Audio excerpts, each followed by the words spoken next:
하나님의 말씀은 마가복음 2장 18절에서 22절 말씀까지 우리 다같이 봉독해 올리겠습니다.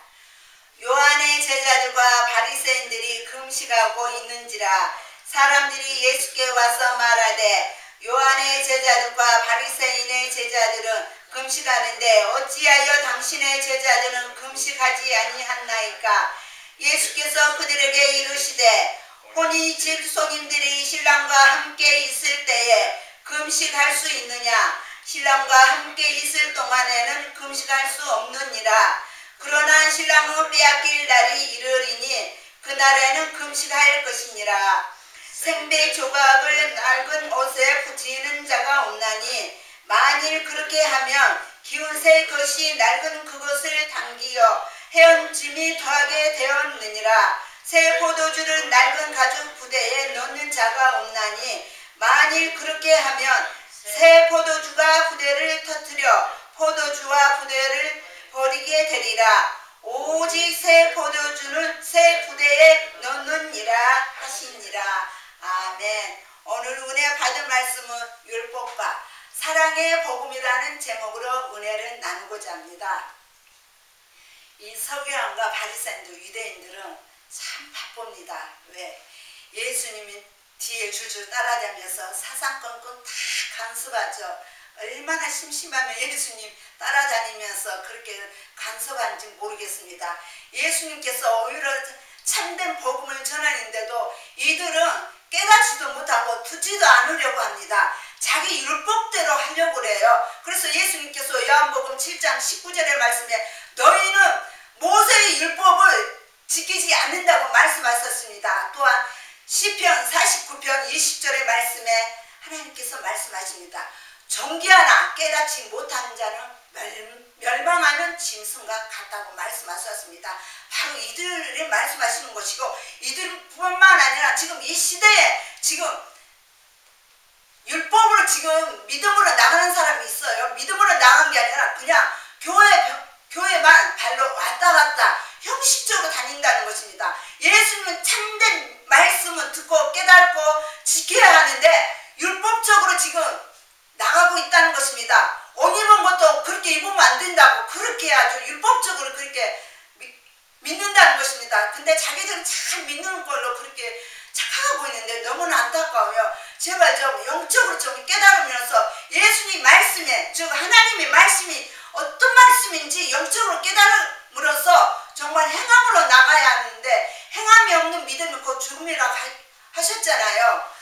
야고보서 2장 17절의 말씀에 나와 있잖아요. 우리는 행함으로 또 22절에 행함으로 믿음이 온전케 하리라 말씀하셨잖아요. 우리 예수님 말씀은 얼마나 참된 복음 믿음으로 나가는데 그렇지 못한다는 것입니다. 그래서 오늘 본문의 말씀에 보면은 금식의 논쟁을 지금 위해서 지금 예수님께서 말씀하시는 것입니다. 서기관 바리새인들은 율법적으로 지금 금식하고 있잖아요.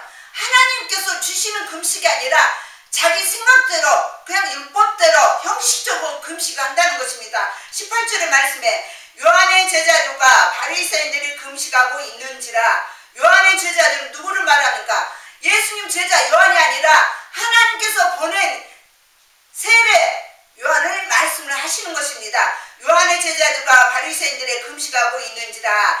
사람들이 예수께 와서 말하되 요한의 제자들과 바리새인의 제자들은 금식하는데 어찌하여 당신의 제자들은 금식하지 아니하나이까? 예수님 당신의 제자도 왜 금식하지 않나이까? 아주 시비하고 있어요. 시비. 괜히 혼자 보내가지고 저부터 그래요. 제가 그래요. 솔직히. 그러면서 예수님의 제자들은 그냥 먹잖아요. 손도 안 씻고 또 예수님께서 안식일에 이렇게 병도 고치는 것도 다 간섭하잖아요. 금식하든 안 하든 왜 상관이냐고. 자기네나 저 하나님 말씀대로 뜻대로 행함으로 나갈 것이지 왜 예수님을 가르치냐고. 예수님 하나님의 아들은 예수님 하나님인 줄 모르고 참 너무나 안타까워서 그래서 이들이 예수님께 이렇게 시비하잖아요. 당신의 제자들은 왜 금식하지 않냐나이까. 이때 예수님께서 이제 서기관과 바리새인들에게 이렇게 말씀을 하십니다.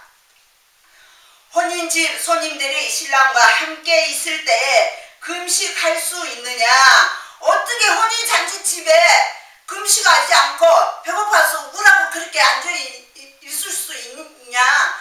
기쁜 마음으로 같이 함께 음식 나누면서 먹고 기쁘게 해야지. 그러므로서 신랑과 함께 있을 동안에는 금식할 수 없느니라. 신랑은 누구를 말합니까? 예수님 말씀하시는 것입니다. 예수님. 그러므로서 20절의 말씀에 그러나 신랑을 빼앗길 날이 이르리니, 신랑은 누구를 말씀하십니까? 예수님. 이제 예수님께서 고난과 십자가의 죽음을 말씀을 하시는 것입니다. 의미를 말씀하시는 것입니다. 그러므로서 그날에는 금식할 것이니라. 이제 예수님께서 십자가의 죽음으로서 이제 그때 이제 금식하지 말라 그래도 금식하게 돼 있어요. 세상 말로 지금 말하는 다 내가 다 알아서 해. 하나님께 기도하면서 하나님 제가 금식할까요? 하나님께서 금식하라. 그때 금식할 건데 왜 나서서 낱낱이 다 이렇게 시비하냐 이것입니다. 그러면서 예수님께서 말씀하셨잖아요. 그러나 신랑을 빼앗길 날이 이르리니 그날에 금식할 것이니라. 이렇게 말씀을 하시는 것입니다. 그러면서 18절에서 20절까지는 금식에 대해서 논쟁을 또 말씀을 하시는 것이고, 이제 21절에서 22절 말씀에는 영적으로 예수님 복음을 전한다는 것을 말씀을 하시는 것입니다. 생백조각, 이 말씀을 바로 예수님 복음을 말씀을 하시는 것입니다. 영적으로 비유로 말씀하시는 것입니다. 21절의 말씀에 생백조각, 또한 22절에는 새 포도주, 바로 예수님 복음, 참된 복음을 말씀을 하시는 것입니다. 또한 낡은 옷, 또한 21절에 낡은 옷을 붙이는, 또한 22절에는 낡은 가죽 부대에, 이것은 바로 서기관과 바리새인들은 율법으로 형식적으로 자기들 머리 뜻대로, 그래서 예수님께서 장로들의 정통으로 자기 먹대로 한다는 것입니다. 하나님 이 마음에는 하나님 없고 자기 먹대로 불법으로 또 율법으로 그렇게 한다는 것입니다. 그러므로서 21절의 생백 조각을 낡은 옷에 붙이는 자가 온다니, 만일 그렇게 하면 기운 새 것이 낡은 그것을 당겨 헤어짐이 더하게 되느니라. 이 말씀은 새 옷이잖아요. 새 옷이 이전부터 새 옷을 만들었는데 헌옷을 갖다가 새 옷에 붙이면은 당기면은 새 옷을 아무래도 새 옷이기 때문에 찔기잖아요. 헌옷을 아무래도 많이 있기 때문에 새 옷에다가 붙이면은 아무래도 오래돼갖고 사갔잖아요. 옷도 사가요. 사고면서 당기면 그 옷이 더 찢어지고 같을 수 없다는 것입니다. 이 말씀은 영적으로 하나님의 말씀, 즉 예수님의 말씀에 헌옷에다가 주면 그것을 예수님 말씀을 받아주냐가 문제예요.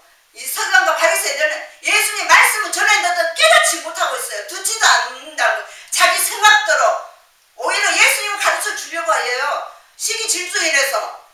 그러므로서 22절의 말씀에 새 포도주를 낡은 가죽 부대에 넣는 자가 없나니, 만일 그렇게 하면 새 포도주가 부대를 터뜨려 포도주와 부대를 버리게 되리라. 새 포도를 이제 담으면은 발효가 되면은 이제 가스가 차서 터지잖아요. 그러므로서 아무리 며칠을 이르고 한 달 이르고 새 포도주잖아요. 이제 지나가는 오래된 포도주와 같이 함께 있어도 터지면은 이제 새 것이라 지나가는 오래된 포도주는 다 버리게 된다는 것입니다. 이와 같이 서기관과 바리새인들 그 율법대로 살아가는 자는 예수님 말씀 참된 복음을 전해도 아무리 영적으로 깨닫지 못하고, 왜? 물론 서기관과 바리새인뿐만 아니라 우리들에게 지금 이 시대의 말씀을 하시는 것이에요. 성령께서 들어오시지 않음으로써 아무리 낡은 옷에 붙이고 또 낡은 가죽 부대에 말씀은 전해도 깨닫지 못한다는 것입니다. 그래서 마태복음에 말씀하시죠. 거룩한 것을 개에게 주지 말고 또한 돼지에게 진주를 던지지 말라는 것입니다. 이들을 깨닫지 못해요. 아무리 던져도 깨닫지 못한다는 것입니다. 예수님 참된 복음을 전해도 깨닫지 못한다는 것입니다. 지금 이 시대 물론 믿지 않는 자가 그러지만은 지금 성전 안에도 아무리 영적인 말씀을 예수님 참된 복음을 전해도 깨닫지 못한다는 것입니다. 오히려 더 반박하고 대든다는 것입니다. 그래서 예수님께서 조심하라는 것입니다. 그들을 너희를 발로 밟을지 모르니 조심하라. 차라리 돼지에게 진주를 던지지 말고 거룩한 것은 걔에게 주지 말라는 것을 그냥 내비두라는 것입니다. 하나님께서 그들을 내버려 둔다는 것입니다. 그들은 결국 어디로 갑니까? 지옥으로 갈 수밖에 없다는 것입니다. 그래서 이 말씀은 이들은 율법적으로 나가고 형식적으로 나간다는 것입니다. 즉 이들은 하나님의 말씀, 즉 예수님 말씀을 듣지도 않고 깨닫지도 못하고 받지도 않는다는 것입니다. 너무나 안타깝다는 것입니다. 이 시대 말하자면은 꼭 서기관과 바리새인과 우리는 비교해서는 안 되고 바로 우리에게 하시는 말씀이에요. 우리에게 성도들이나 우리 목자들에게도 말씀하시는 것이에요. 아무리 목자에도 이렇게 그냥 형식적으로 말씀을 전하는 자도 많고, 그래서 예수님께서 싹꾼 목자는 목자가 아니라고 하잖아요. 오직 돈밖에 모르는 싹꾼 목자라고 하잖아요. 그래서 우리는 영적으로 성도들에게 말씀, 예수님 그대로 말씀, 복음을 전해야 할 것입니다. 그러면서 우리는 율법으로 발로만 왔다 형식적으로 믿을 것이냐, 아니면은 하나님 말씀 뜻대로 행함으로 예수님 주 말씀으로 살아가느냐, 사람으로 살아가느냐 말씀을 하시는 것입니다. 우리는 그렇게 할 수 있다는 것을 저는 믿습니다. 그러면서 끝으로 예수님께서 주시는 말씀, 너희가 내 안에 거하고 내 말이 너희 안에 거하며 무엇이든지 구하라 그리하면 주시리라 말씀하셨잖아요. 우리 예수님께서 얼마나 사랑하셨기에 내 안에 내 말이 너 안에 거하면 다 이루라, 내가 다 줄게. 세상 것을 준 게 아니라 영적으로 하늘나라에 세상 것을 바라보지도 말고 구하지도 말고 하늘나라에 있는 것을 구하라는 것입니다. 영적으로 구하라는 것입니다. 그래서 우리 나중에 예수님 말씀대로 뜻대로 행함으로 나간다면 천국에 가서 우리 예수님 바라볼 수 있잖아요. 예수님 또 손에 십자가 못을 막는 것도 볼 수도 있잖아요. 또한 성령과 희락으로 찬송과 또 예수님 제자들 요한 또한 모든 사람들 또 핍박받는 성도들도 또 모세, 또 저는 개인적으로 사도 바울을 정말 만나고 싶고요. 영감하게 사도 바울처럼 이렇게 예수님 말씀대로 뜻대로 행함으로 복음을 전하면서 하나님 천국 복음을 전하잖아요. 그래서 우리는 예수님 말씀, 사랑의 복음을 전함으로써 나가시기를 주 예수 이름으로 축원을 드립니다. 아멘.